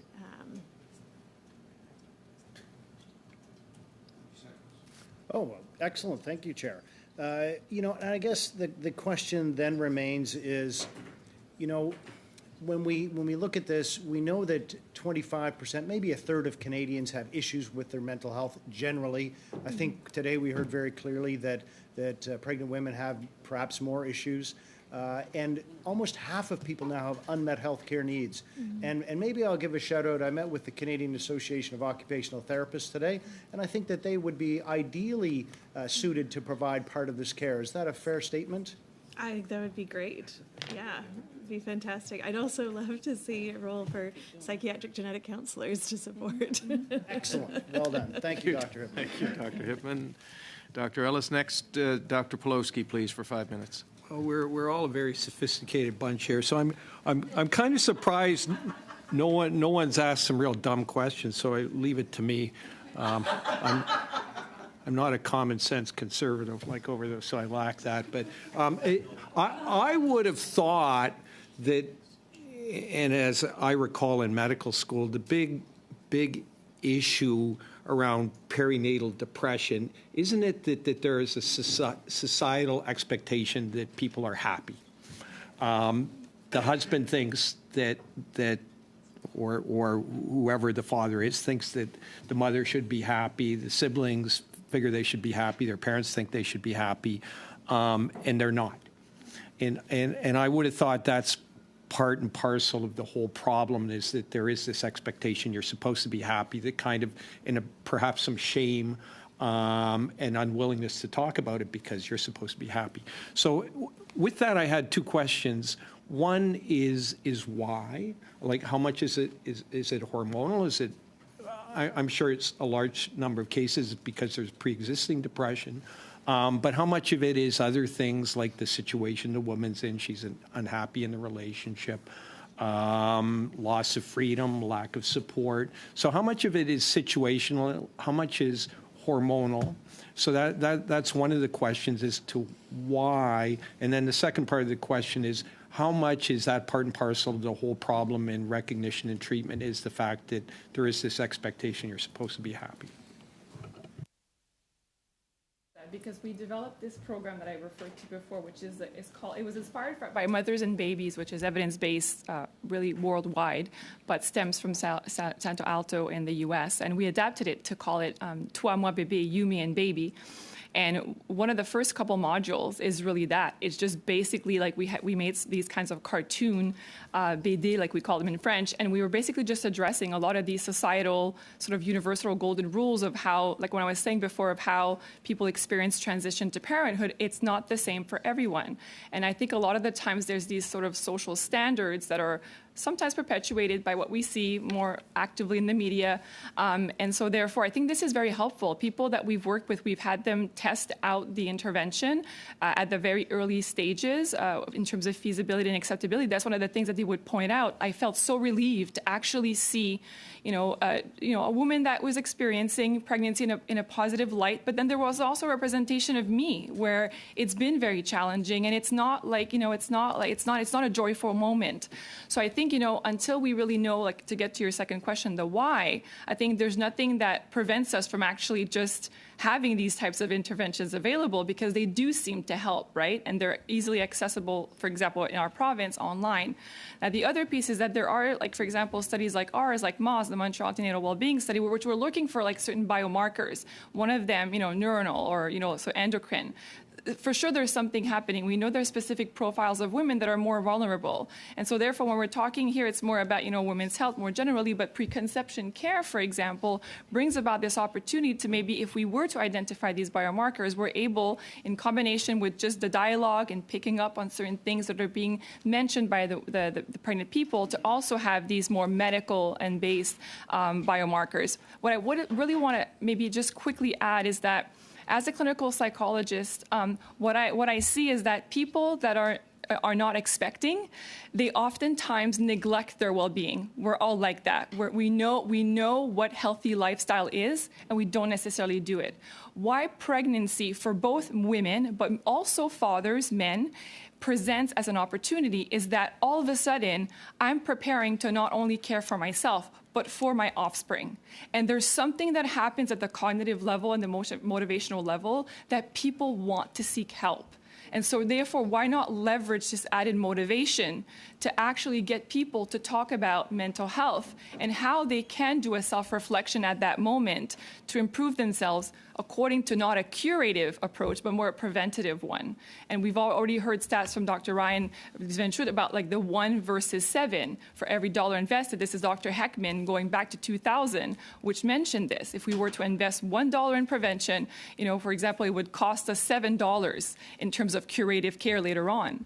So, this is what I think we need to keep in mind. There's an opportunity to use those motivational aspects to get people to want to get better. And I don't know if there's any time for me to add a little bit, just that even before we have the biomarkers or anything like that in a blood test, even right now, as a genetic counselor, I take family histories, and you can tell a lot based on just what's happened in somebody's family for their risk. And you can work with them, part of genetic counseling is identifying risk, but it's also talking to people about things that they can do to protect their mental health. And so there are ways that, we've seen improvement in mental health for people after they've come for genetic counseling. So there's a mix in terms of genetic vulnerability and the environmental. Thank you, Dr. Hippman. Next, we're going to go to Dr. Kitchen, please, for 5 minutes. Thank you, Mr. Chair, and thank you all for being here. It's greatly appreciated. And, ultimately, we're doing a study here that we can try and hopefully go to Canadians and say, how are we going to make it better for women? And it's a challenge. And you all are researchers. And you've indicated that to us. And I thank you for the research that you do, because that helps practitioners. And it helps some of us at this table have been practitioners. But at this point in time in our life, we're politicians. And ultimately, how do we improve things for Canadians, especially when we're dealing with a healthcare system that is primarily a provincial issue? And there's a huge challenge along those lines. Now, I know throughout the conversation we've had today, we've talked a little bit, and very quickly, everything's being talked about postpartum and peripartum, et cetera, being 1 year. And I would argue that that's not the case. And I think people listening here would turn around and go, well, it's a 1 year, so I'm a year past my birth, I don't have to worry about it. And so I just quickly, is there any evidence to suggest how long it could be?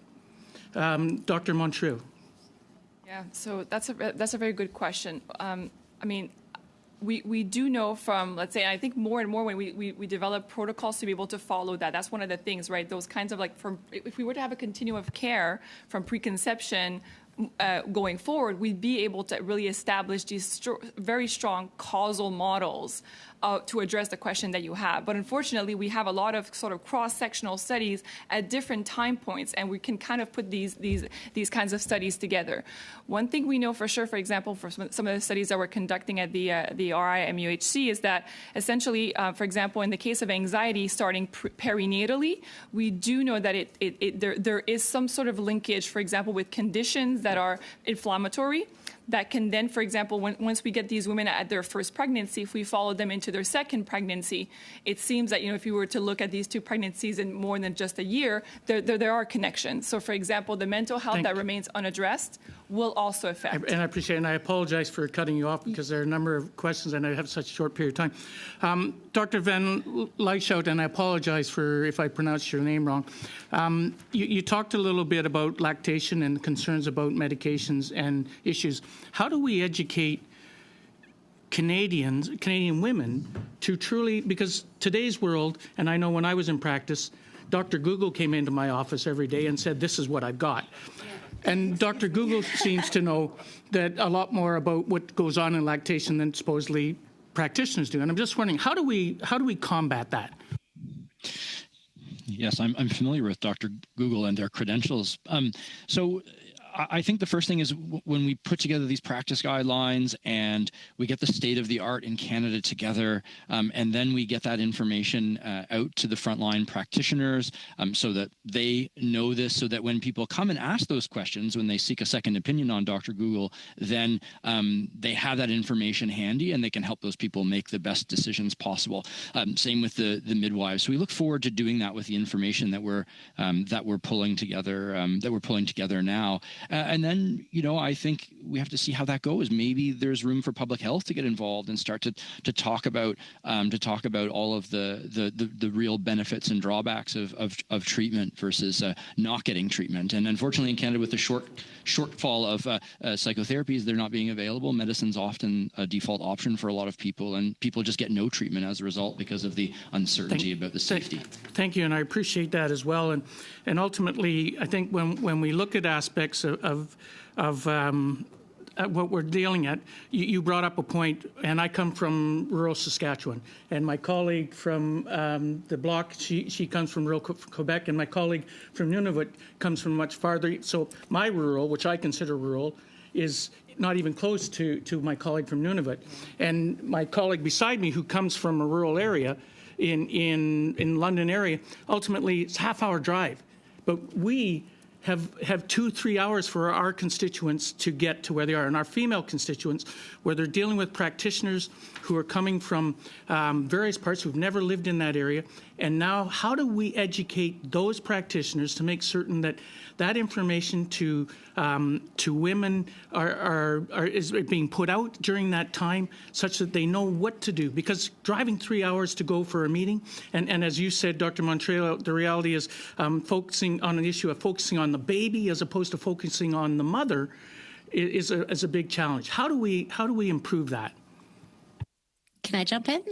Certainly. Is that okay? Please. So one of the things that we did is because, if you go on Dr. PubMed and you type in antidepressants in pregnancy, you'll get like 80 articles a year, right? So for practitioners to go through that is like practically impossible. And then when patients type it into the internet, it also is. So one thing that we developed a number of years ago is we created an online patient decision aid, which actually talks to people about, this is what your condition is. These are the potential benefits of taking.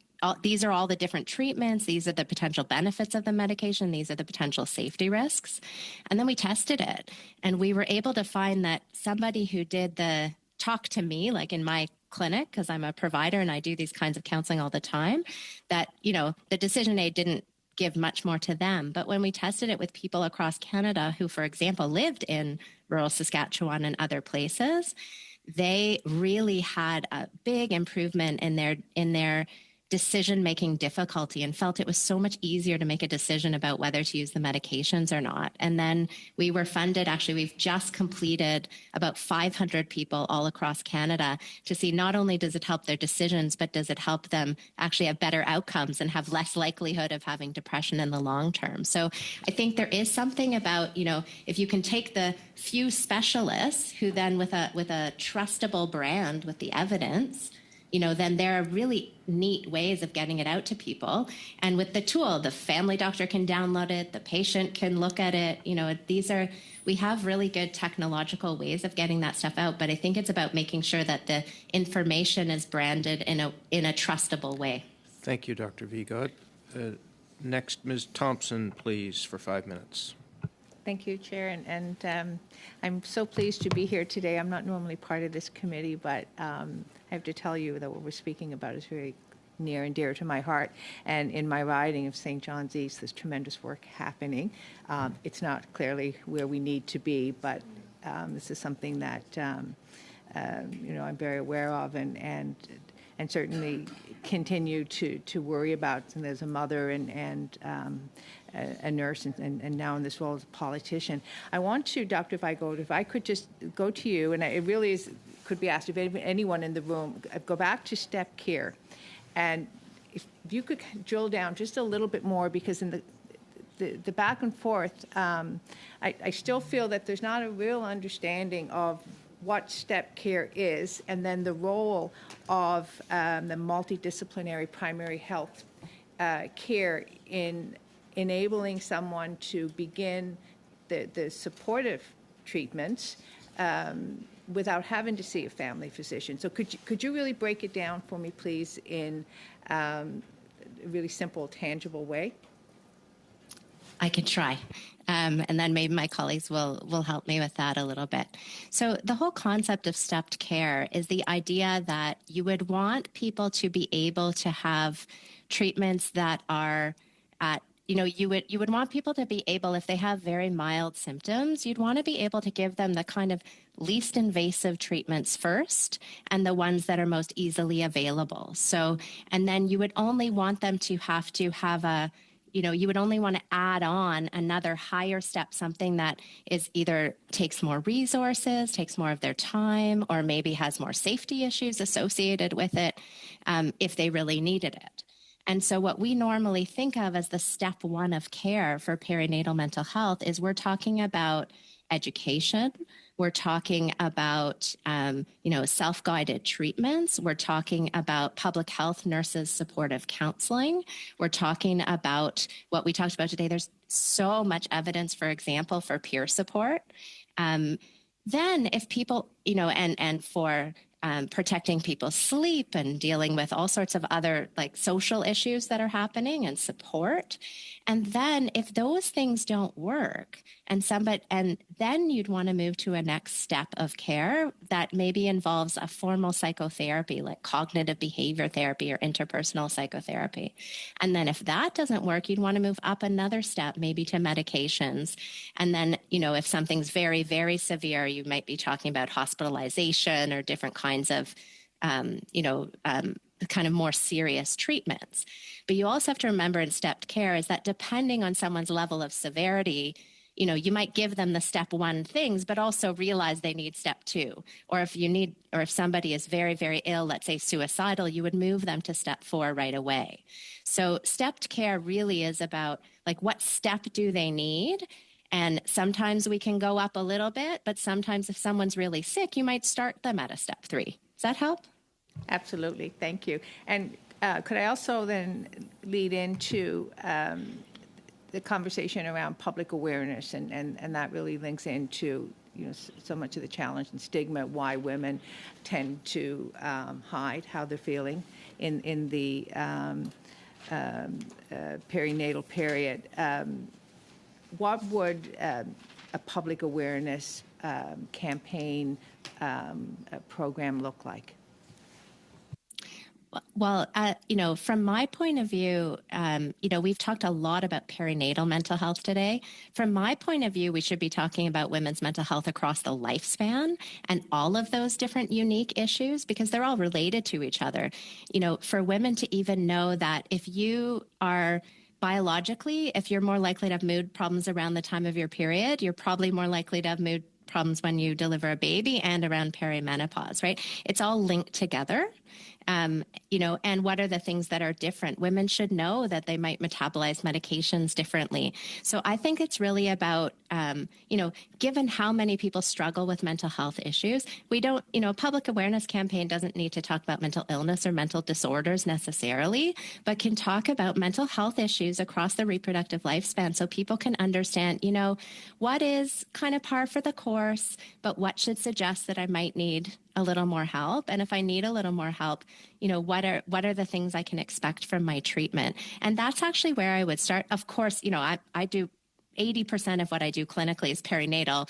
The others here also, could talk about perinatal. You could think about, very specific things, but that's actually where I would start. I think even if we had more awareness about women's mental health more broadly, when you got to the perinatal period, people would be, sort of more willing and more able to realize, that they might be able to, that some of the shame and stigma might help. So that's my view. Others may have different ones. Thank you. Thank you. Thank you. That's your time. Oh, it's my time, Darren. Yeah. Thank you. No, that nod meant you're done, not keep going. Yeah. Yeah. Good. Yeah. I tried. Yes, no, it's fair. I didn't explain it from the outset. Madame Berube, 2 minutes et demie, s'il vous plaît. 2.5 minutes, Madame Berube. Donc, ma question va être au docteur. So for Dr. Lieshout, what about the risk factors and mental health protection? Is that useful during a woman's life, in particular in different phases, such as during the menopause? So I was listening to the simultaneous translation. You asked about risk factors for mental health across a woman's life, and does it change over period, menstruation, pregnancy, postpartum, menopause. Yeah, so, I think it is true that the risk factors around having a history of depression or a family history of depression or a mother or a sister who struggled with reproductive life events, that is a risk factor. Some women's brains are more sensitive to the hormonal shifts. It's not necessarily a high or a low level of hormones, but something about the shifting that some women's brains are more sensitive to, so that's a risk factor.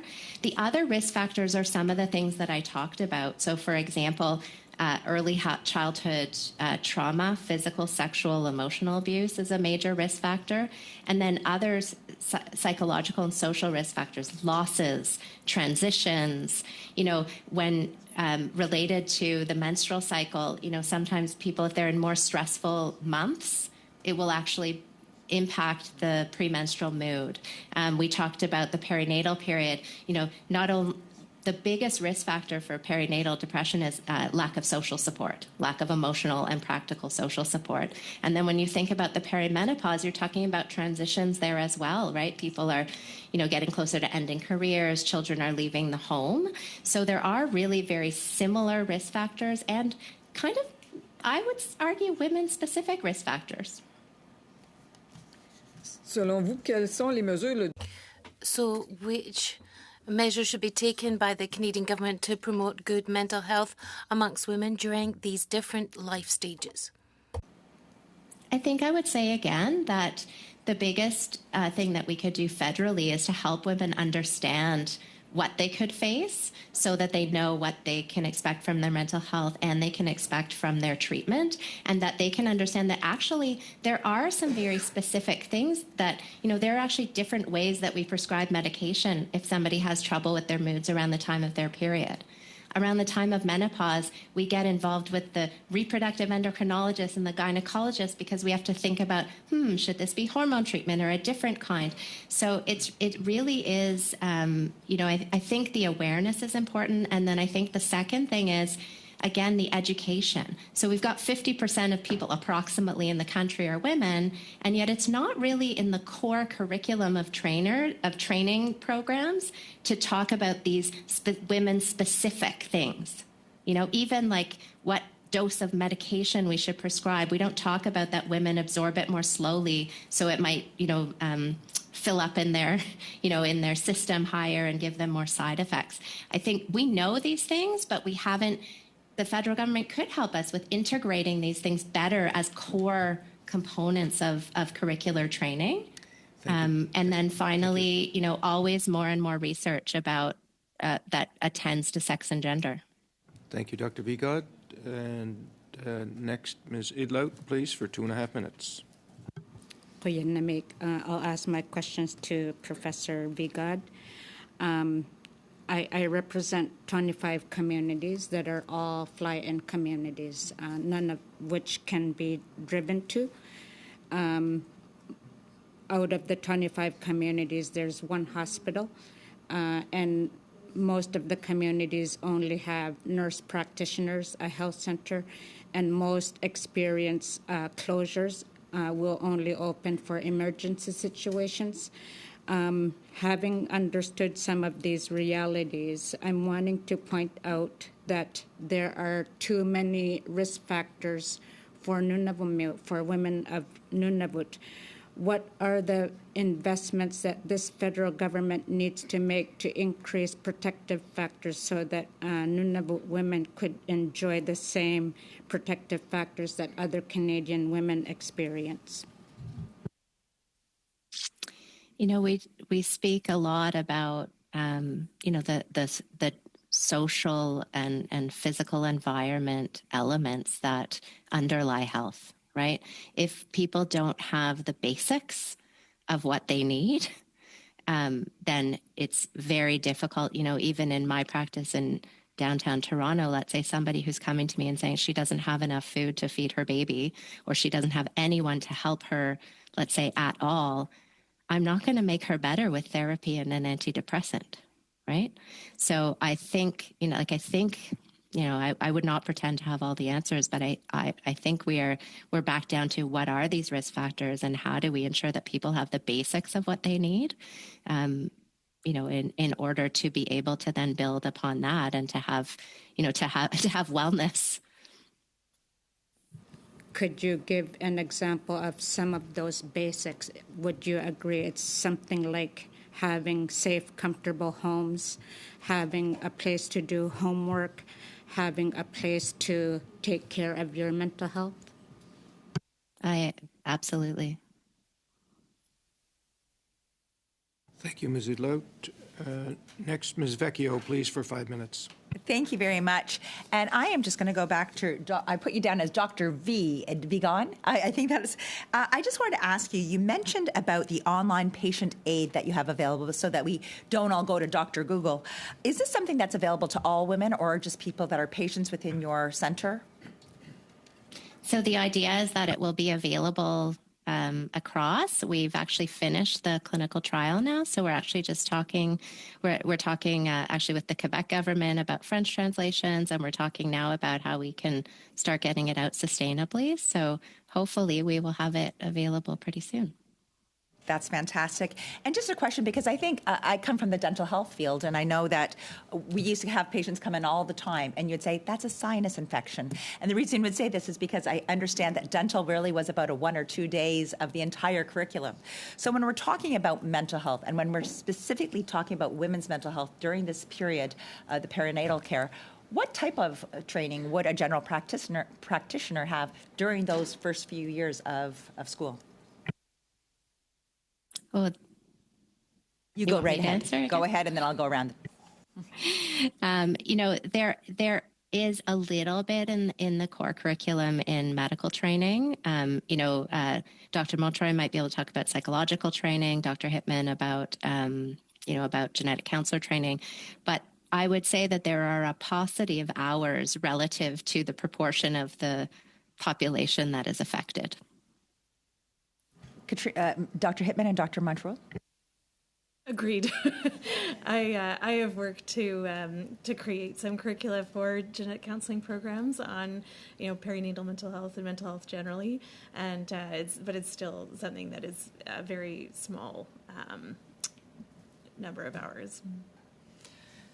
I mean, we're testing it with the ECHO program right now. It's 6 sessions, really. So we're looking at, say, 90 minutes.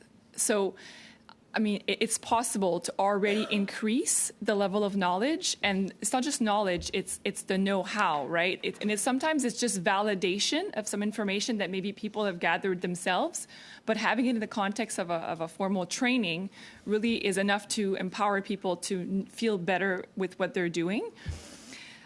So, given the time that it's limited, I mean, there's existing programs out there, and we just need to basically look at what's been done.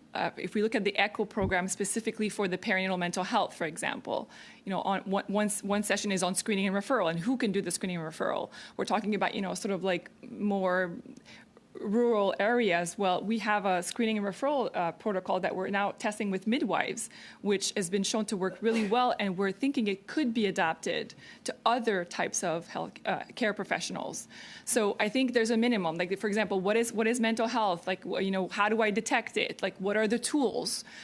These types of things. And I think it's enough to just give people information. And I think one thing that we're realizing as well is, our own biases with mental health issues, because one of the scales that we have is we're looking at change with our screening and referral. We're looking at, by educating people on just very basic few hours on we have a 3-hour training. We're able to show that just by giving a 3-hour training, we're able to change the way people feel about mental health. And that, I think, is a big piece that we're often omitting. We're just giving tools, but we're not looking at the beliefs that people hold about people that can suffer mental health issues. And if we're able to change the care workers or care providers' views of mental health, we're able to improve the quality of the care. Perfect. Thank you so much. And kind of going off what Lori said, 25 fly-in communities, and they need the services. Everybody needs these services available for them. But then we also have connectivity issues in those types of places. So what are some of the things that we can do between now and the time, now and tomorrow? What can we do immediately to help make changes for those people that deserve this support? I think politically charged, but universal basic income, like having, more financial stability, and that would speak to food insecurity and, a lot of those basics that have that foundational wellness and that can then enable, additional insights and that's, education. I think a lot of those things can be implemented now in terms of how do you take care of yourself and how do you promote your own mental health. That doesn't need anything additional, but you need to have the resources to feed yourself well. Perfect. I know my time's out because I know he's cutting me off. Thank you so much for coming today. This has been so useful. Thank you. Thank you, Ms. Vecchio. Et le dernier tour des questions, c'est pour... A last round of questions now, Madame Forti. Thank you very much, Chair. And I'm also visiting the committee today, but it's been a great visit. I've been able to relive my 3 pregnancies, or 3.5, because unfortunately I had 1 pregnancy loss. But I was accompanied by a midwife. And with all of the appointments with the midwife, they always asked about my mental health. That was part of the appointment. And even when I had my pregnancy loss, she continued to call me up to see if everything was going well. Now, I'm talking about several years ago, but nevertheless, this is still something that needs to continue. So thank you very much for sharing your ideas and recommendations with you. Now, I was really struck by this question of having a national strategy. I was able to do some quick research, and the Journal of Canadian Obstetricians last January came up with an article on perinatal mental illness. We need to act now together. So they referred to the need for a national strategy. And in the article, it says that Australia and the UK already have this type of national strategy. So what would it look like, this type of national strategy? And do you want to borrow from other countries? Well, it'd be useful to hear from you. And I'll start with Dr. Montreuil and then Dr. Hittman, please, on that. Thank you for that question. The national policy was adopted nationally in the UK and in Australia. I think the advantage of these programs, well, I worked on psychosis in my former life, and we often use the Australian model, Open Minds Access, which really helps to establish these links behind the medical community and the community context in general, so that we can create clinics that are easily accessible to people. So we've touched today on accessibility and availability, the need to have physicians. We've talked about remote regions where there are no physicians. What can we do? So many of these models, now I can't go into all of the details because it would be too lengthy, but we could give you these documents afterwards. Basically, There they have created true accessibility and established integrative links between the different players involved. I'd also like to say that we've realized that it's not enough to just do some advocacy. It's all fine and well to do that. But having worked with people with lived experience as well, sometimes psychological assistance and awareness-raising campaigns are just not enough. So that is one fear I've got as a psychologist. We do a great deal of psycho-aid, psycho-assistance, but there needs to be specific follow-up, real solutions. And I've got a person with lived experience who's worked with us who said the absence of solutions along with awareness-raising campaigns actually has a perverse effect, because over time people are saying, oh, it's normal, I should be fine now. And then there's the 30% who are not doing well. And that's where people start to say there's something really wrong with me, and they really turn to desperate means for these desperate situations. Now, Dr. Hipman, I see that you would like to add something. Please go ahead. Yes, please. Thank you so much for the question. And I think the Australian example is a good one to look to. There's some similarities in terms of geographic distribution of the population, as well as the unique needs of the Indigenous Aboriginal populations in Australia. So I think they are a really good example to learn from. And they've also done a really good job of having evaluations of the implementation of their initiative, so the Australian National Perinatal Depression Initiative. They looked at what is the impact on hospitalizations for postpartum mental illness, and they showed a 50% reduction in psychiatric hospital admissions after they'd rolled out their screening and treatment pathways. And that is huge. I'm leading a research study right now with a group of lived experience advocates and advisors who have all experienced hospitalization for postpartum mental illness in Canada. And it is a really traumatic experience. Right now in Canada, there is no option to be co-admitted with your baby, so you will be separated.